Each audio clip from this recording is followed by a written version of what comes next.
Good morning, everybody. Coach Melissa here at Goddard Fit Body Boot Camp with another edition of Nutrition News. And so this week, Monday, the 26th of March, I am in the Goddard office. Last Monday, I came to you from the King Carden office. Tuesday, I think it was. But anyways, here we are.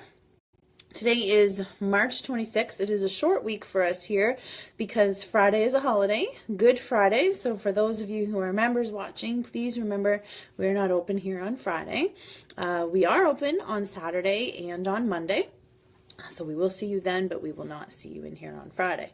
So I will be back next Monday with another edition of Nutrition News. Today, though, we're going to talk about protein. And I wanted to talk about this because I was actually away on Saturday. I was down at the University of Western Ontario, which is where I went to school once upon a time.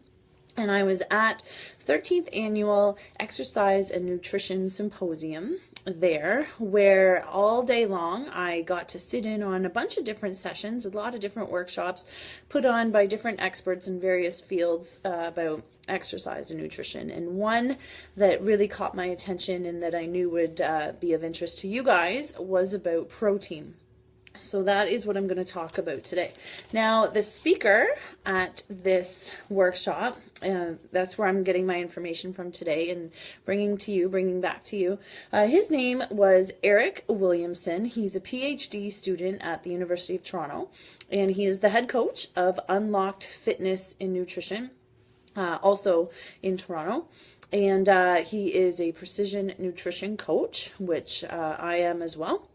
And his topic was protein, how, what, when, and why for the goals of muscle building and fat loss. Did you know, first little fun fact, did you know that your liver creates brand new tissue every month and a half? Okay, so every 45 days or so. Did you know that your brain creates new tissue every 3 weeks? Did you know that your muscles completely turn over and create new tissue every 3 months or so? What is most required? What is the most important thing that is required for this to happen in all three cases?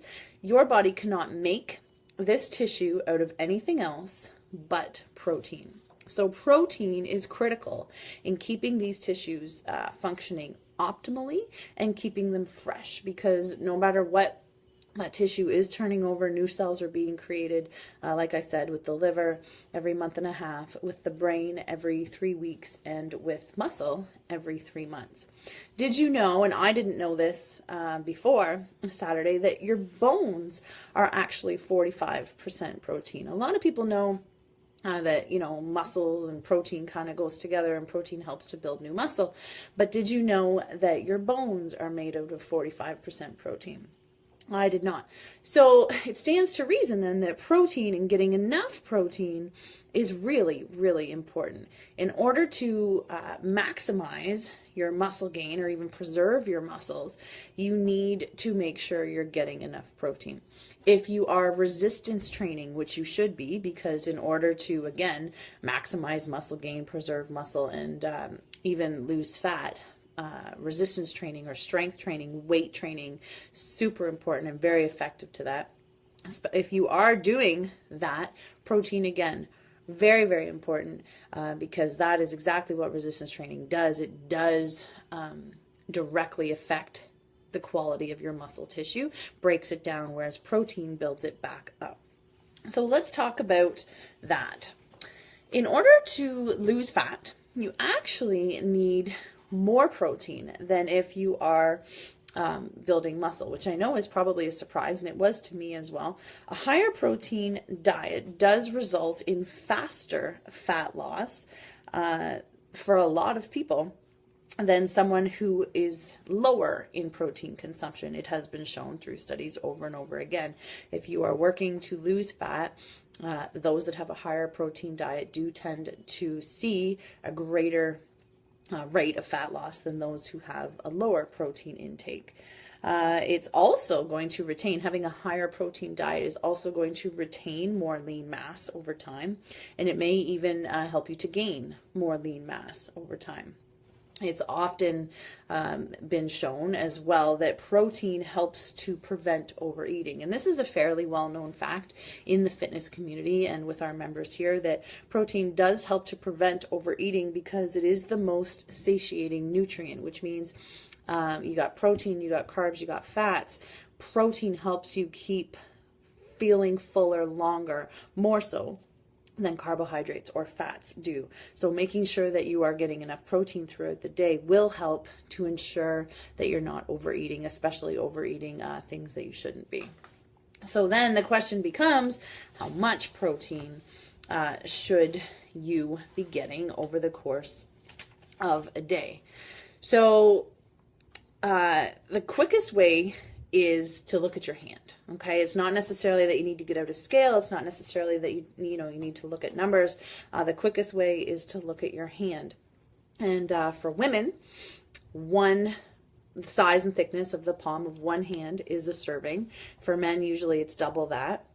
Okay, and for fat loss, because you actually need more protein for fat loss because your tissues are changing over or turning over at a faster rate than when you're muscle building, you can actually go as far as 1.5 palms of protein to make sure that you are getting enough. So you want to do that every time you eat, and you want to eat, for most people, they eat between 4 to 6 times a day. So the minimum amount of palms of protein, especially for women, definitely for men, the minimum that you would want in a day is 4 palm-sized portions of protein.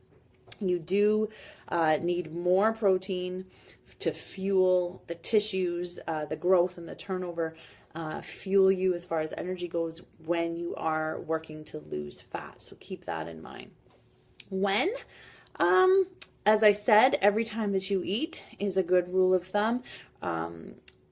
Recommended that you eat 4 to 6 times a day. You do need breaks between those meals, so just kind of grazing and snacking all day long. When it comes to protein and building muscle, your body does need a break between meals to spike and stimulate that muscle synthesis and turnover to maximize that growth and preservation of muscle. So every 4 to 6 times a day, giving yourself some time in between, so maybe 3 to 4 hours between meals, is ideal. Muscle building, when you're working towards muscle building, then you do want to have, again, at least 1 palm-sized, especially for men, at least 1 palm-sized portion, probably more for men, 1 to 2 per every time that you eat. And then for fat loss, it's actually a little bit more, 1 to 1.5, because your body requires more energy, more fuel for that tissue growth and rebuilding, turnover, synthesizing, etc. when you're in a fat loss phase. Okay, so I hope that makes sense as far as that goes. What else are we going to talk about? We're going to talk about like a high protein diet. So what foods that are high in protein versus foods that are protein dominant. Okay, so there is a difference there between foods that are high protein and protein dominant foods. So a high protein food means it has a lot of protein in it, but it may have a lot of other things in it too. It may also be high calories. So if you think of peanut butter does have protein in it, does have a good amount of protein in it, but that comes at a cost because it also comes, it's high calorie. Protein is also a high calorie food, so there's a high caloric cost. Not the best choice. To get like 25 grams of protein out of peanut butter, you'd probably need about 7 tablespoons, which comes at quite a high caloric cost if you counted how many calories are in 7 tablespoons of peanut butter. What you're looking for when you're in a fat loss or a muscle building stage are foods that are protein dominant. So more calories come from protein than from carbs or fat or anything else. If you look at a nutrition label for peanut butter, you'll notice that, yeah, it does have protein, but it also has a lot more fat. So that would be a fat dominant food. That's what I classify peanut butter as more of a fat dominant food. You're looking for foods that when you look at the label, they have more protein in them than they have fat, grams of fat, or they have carbohydrates. So these are things like lean meats, tofu, cottage cheese, plain Greek yogurt, some beans, etc. Those are your more eggs as well. Those are your more protein dominant type foods, and that's what you want to build your meals around when you're choosing your proteins. Yeah, so making sure that you have those protein dominant foods at every meal or snack every time you eat, which should be like 4 to 6 times a day, ideally 3 to 4 hours apart. When you're choosing your meals, when you're building your meal plan, set the protein first.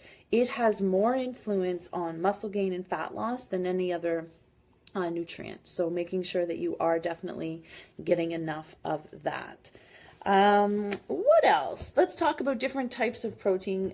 There were some questions about, what if I'm a vegetarian, or what if I'm a vegan, or what if I don't like, a lot of, what if I don't like dairy, cottage cheese, or Greek yogurt, or my body doesn't respond well to that, or, what if I don't like eggs, stuff like that.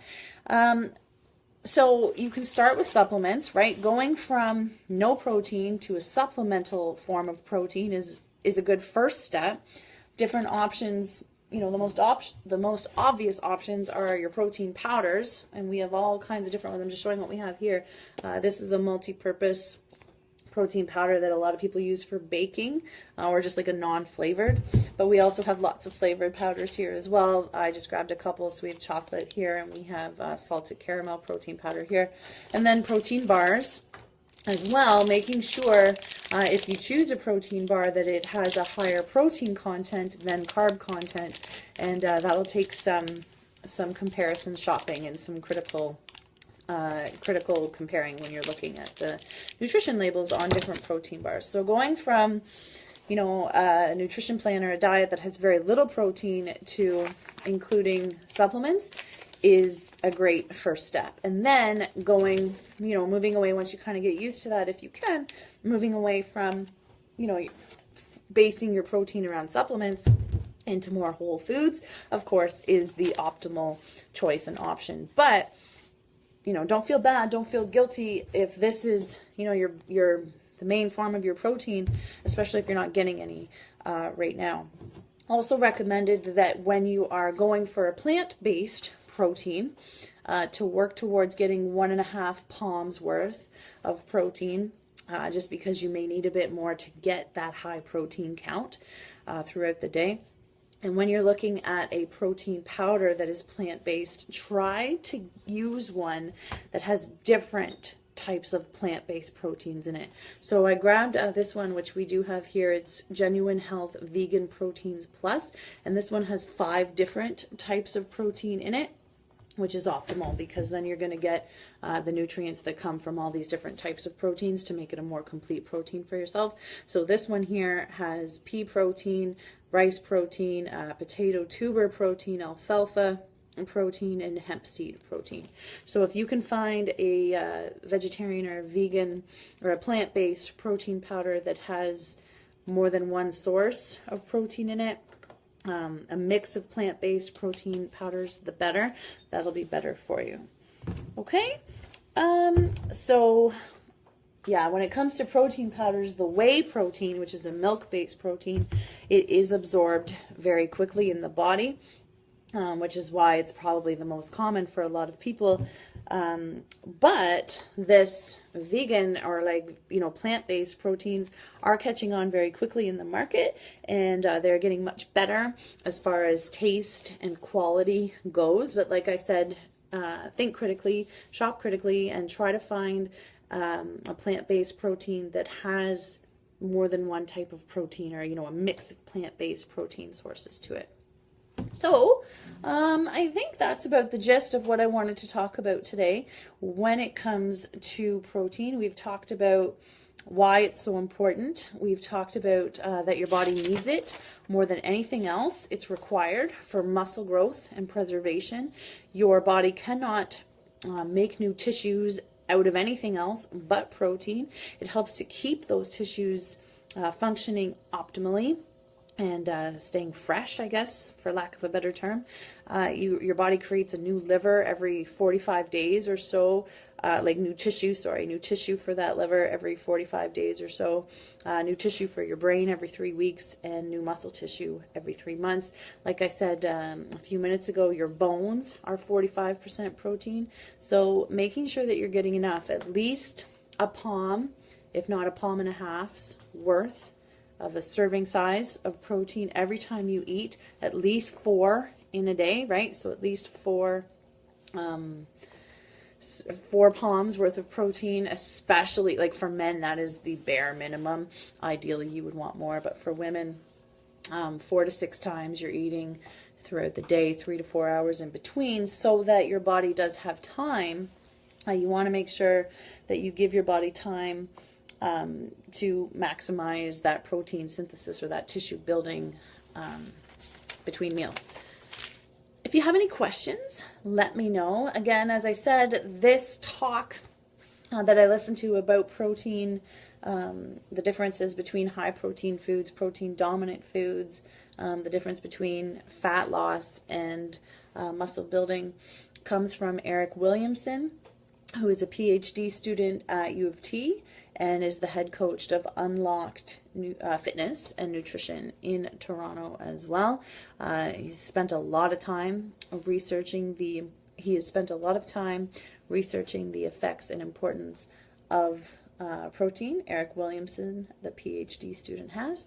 And yeah, so it was great to go to London on Saturday and learn from him and listen to him, and I'm going to go back next year and learn and listen some more.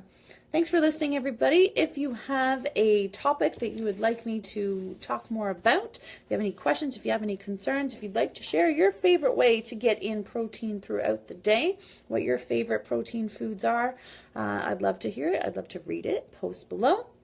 Other than that, happy Monday. Happy Easter this weekend for those that I don't see. And as far as Godridge goes, I'm hoping to see you guys all week long except for Friday because we're not here. All right, guys, thanks for listening. Happy Monday. Bye-bye.